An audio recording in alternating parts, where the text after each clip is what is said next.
Hello everybody, my name is Sandra Yang and I'm going to be presenting on the role of bothersome pain on multimorbidity and function. This summer I worked with my mentor Sean Rundle and the Scan Design Innovations and Pain Research Program at the University of Washington.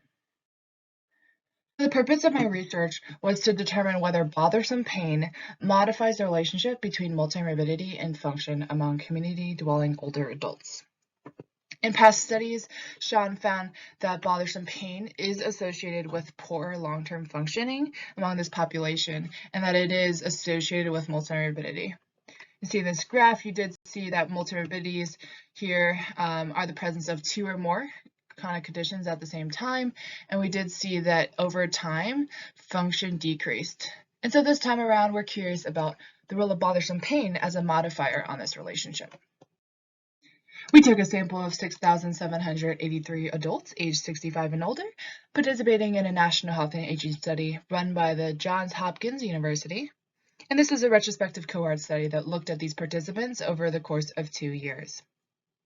We measured function using a questionnaire, scoring patients on a score of 0 to 12 on their ability to perform a balance test, a gait speed test, and a sit-to-stand test. And 0 was indicated worse functioning, 12 indicated best functioning. Multimorbidity was categorized in 3 categories, ranging from 0 to 1, meaning no morbidity, 2 to 3, and 4 or greater health conditions at once. Pain was defined as bothersome if patients reported yes to experiencing pain that bothered them in the last month. And within those who answered yes to bothersome pain, we also were curious on those who answered yes to their pain limiting them in their activities. Then we ran analyses using descriptive statistics to characterize our sample. We adjusted for confounders. Then we're able to run a linear regression testing this relationship using data.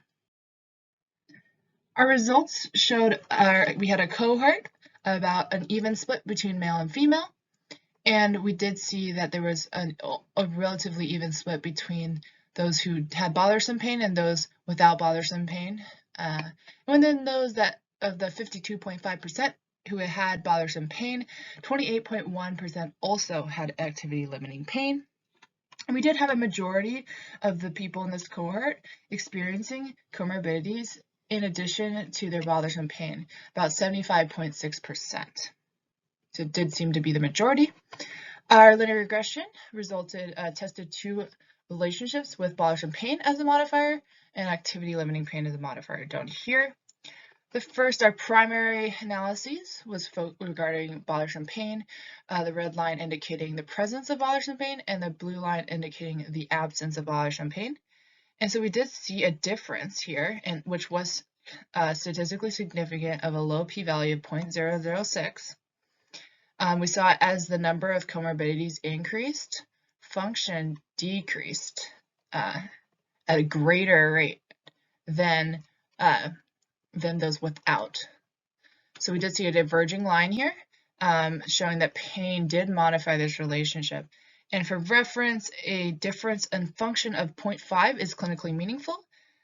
So we did see that grow. So it started of a difference of 0.14 and it grew to 0.55, clinically meaningful, up to 0.92. And in comparison, we tested activity-limiting pain, and we didn't see it as a modifier, as a statistically significant relationship.